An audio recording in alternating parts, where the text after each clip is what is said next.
আজ আমি মাছের ডিম দিয়ে কুমড়ো ঘন্ট রেসিপি করব, তা তোমরা পুরো ভিডিওটা দেখতে থাকো, সাথে থাকো। প্রথমে এই যে কুমড়োগুলো আমি কেটে নিয়েছি, আলুও যে কেটে নিয়েছি ডুমো ডুমো করে, একটি আলু। আর এখানে নিয়ে নিয়েছি 300 মাছের ডিম। মাছের ডিমটা আমি ধুয়ে এনেছি। এখন দিয়ে দেব নুন, একটু হলুদ। এখন একটু মেখে নেব। কড়াইটা আমি বসিয়ে দিয়েছি। এখন দিয়ে দেব তেল।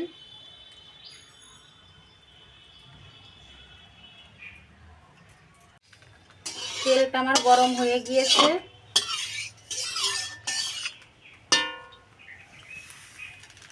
এখন ভেজে নেব ডিম।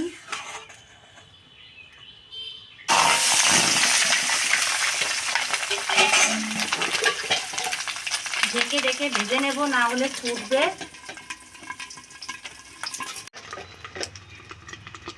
ঢাকনাটা খুলে নেব। এক সাইড আমার ভাজা হয়ে গিয়েছে, এখন উল্টে নেব।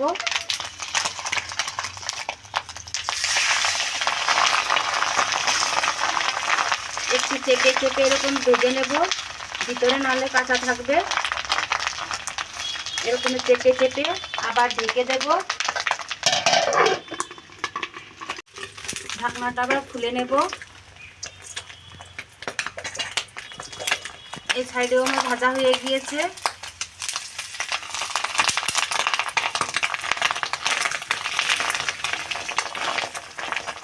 ভাজা আমার দুই সাইডই হয়ে গিয়েছে ভালো করে, ভিতরে আর কাঁচা নেই। এখন আমি নামিয়ে নেব।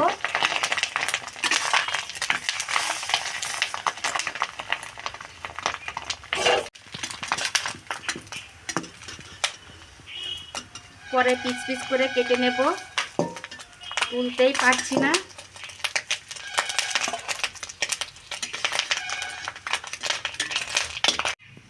এই যে ভাজা হয়ে গিয়েছে, নামিয়ে নিয়েছি। দিয়ে দেব আবার তেল।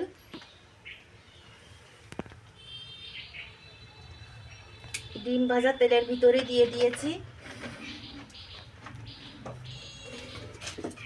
এখন দিয়ে দেব একটা শুকনো লঙ্কা ভেঙে দিয়েছি মাঝখানের থেকে। আর দিয়ে দেব তেজপাতা, দিয়ে দেব একটু জিরে।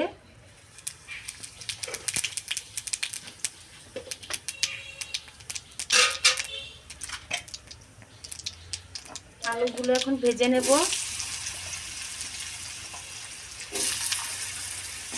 আলুগুলো হালকা করে ভেজে নেব। এখন দিয়ে দেব কুমড়ো।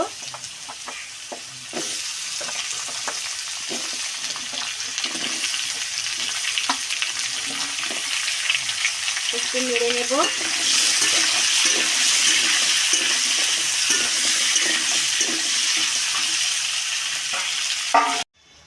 এখন ডিমগুলো এরকমের কেটে নেব।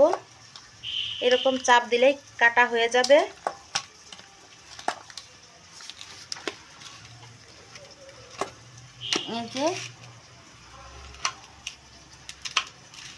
এই যে এরকম পিস পিস করে কেটে নিয়েছি। এই যে এরকমের।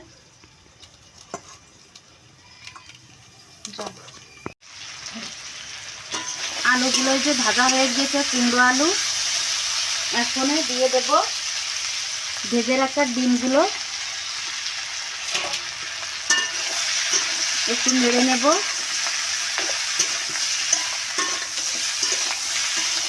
এখন দিয়ে দেব জল, অল্প করে জল দিয়ে দেব।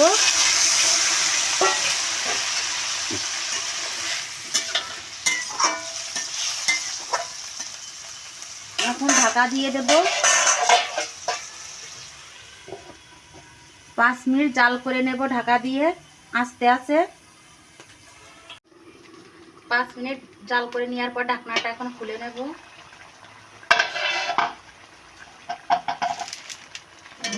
যে রসটাও আমার শুকিয়ে এসেছে প্রায়।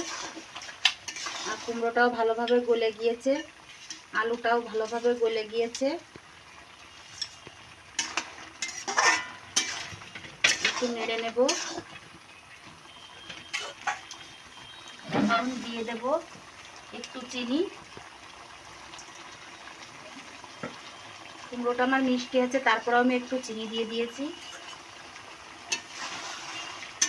এখন আবার নেড়ে নেব।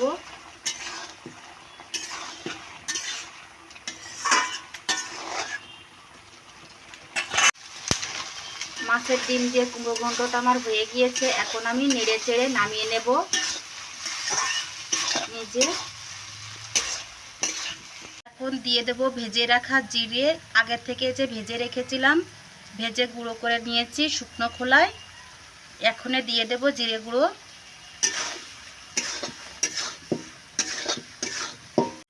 কুমড়ো ঘন্ট আমি নামিয়ে নিয়েছি। তো তোমাদের কেমন লেগেছে অবশ্যই জানাবে এবং লাইক কমেন্ট সাবস্ক্রাইব করবে।